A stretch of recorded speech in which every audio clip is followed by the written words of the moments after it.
All right, it's time now to check in with our media partners from voiceofoc.org. They have a special report on the movement to transform Southern California into a mecca for bikes, with a special eye on the safety challenges facing those who make the bike transport an everyday affair. We welcome the editor-in-chief for Voice of OC, Norberto Santana. Hi, Norberto. Thanks, Ed. Ann. Bike to work. It sounds like a great idea, especially in Southern California. Politicians across LA and Orange County have increasingly called on residents to try biking as the local transportation agencies scramble to meet stricter emission standards and dwindling resources for streets and freeways. Public agencies have invested in elaborate public relations events to encourage more biking. May was National Bike Month, and the message at events like Ciclavia in LA and the OCTA's Bike to Work Day is clear: get out on your bike. Yet, according to the accident data that reviewed by Voice of OC, the transportation agency's marketing logo might easily read "Bike to Death." According to California Highway Patrol data processed by a UC Berkeley project mapping bike accidents, there's been an accident spike of 40% in Orange County and 90% in the city of LA since 2002. In Orange County, there are about 1,400 bike injuries each year on local streets and about 1 death a month. In LA, it's about 1,900 injuries a year and about half the fatalities. Even Pacific Coast Highway is referred to by many biking activists as one of the deadliest strips of road in California. It's also places like Main Street in Santa Ana, downtown Anaheim, and Whittier Boulevard in East LA, where accident clusters seem to be centered. Many of the most dangerous hotspots for injuries occur in largely Latino areas. Indeed, a 2004 federal transportation study showed that Hispanics are at a much larger risk for bike accidents than others, largely because of where they live. Let's look at one of those incidents. Romeo Zavaleta, an undocumented 35-year-old day laborer who was biking on his way home on a rainy night in November 2011 in Laguna Hills. When he rode across the crosswalk on Paseo de Valencia, cutting across Alicia Parkway near the Laguna Hills Community Center, this is the security camera footage from inside the bus that night. Zavaleta was struck and killed by an OCTA bus while in the crosswalk. His death never got much attention, yet the trial attorneys tell us there are a lot of Zavaletas out there getting hit on public streets. In biking circles, they're called los invisibles, the invisible ones. People like day laborers who ride to Home Depot, lock up their bike for the day and solicit construction work in the parking lot.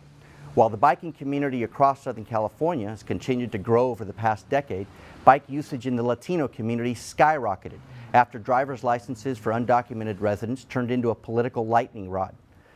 And just about everyone agrees on one thing: bike lanes reduce accidents, and civic activism gets you bike lanes. In LA, fed-up cyclists stormed City Hall about 5 years back and demanded that city council leaders address their situation. One activist, Ted Rogers, told us how the LA Bike Coalition addressed that issue. It's vital. You have to do that. You have to make them listen. Once you get their attention, you can stop screaming. But you have to get their attention somehow. If they won't listen to you when you talk nice, then you have to scream. LA transportation officials are in the midst of adopting a 30-year plan to build nearly 1,600 miles of bike lanes.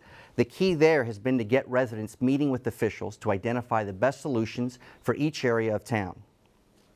Our bike plan is really concerned about creating more bicyclists, and we know that we need a network to be able to do that. So our bike plan set up a process where we could identify the streets that would be really helpful to our network.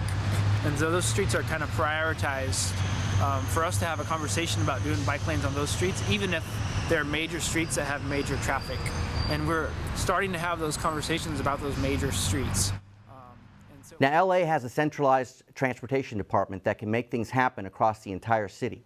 Not so in Orange County with 34 cities and no central authority. It's a much tougher time.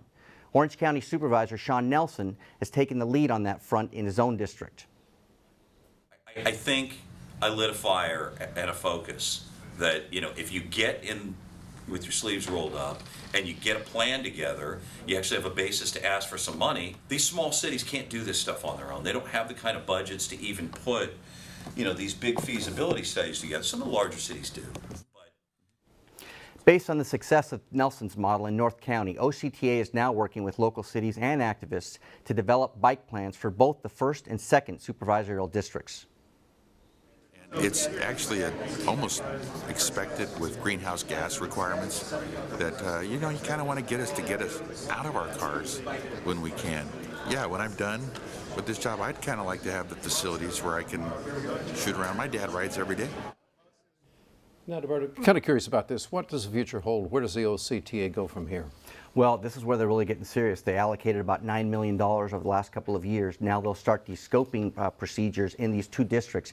The idea there is they will meet with activists, city leaders, and begin to identify where are the corridors in each district that they want to install bike lanes on, and how they begin to connect them together so we can actually get a regional system. So you can actually go from Fullerton to Santa Ana, maybe even to the beach, all around. So Measure M2 has this money. It's just a matter of putting the plan together now? That's really the key. It's one of those amazing situations in government where it's not necessarily a question of money. That measure that was passed by voters a long time ago does have the money to install those bike lanes. City officials just got to ask for it. Okay, very good. Interesting. Thanks, Norberto. Thanks, Norberto. For the very latest coverage in government, Orange County, and other political news, you got to log on to voiceofoc.org.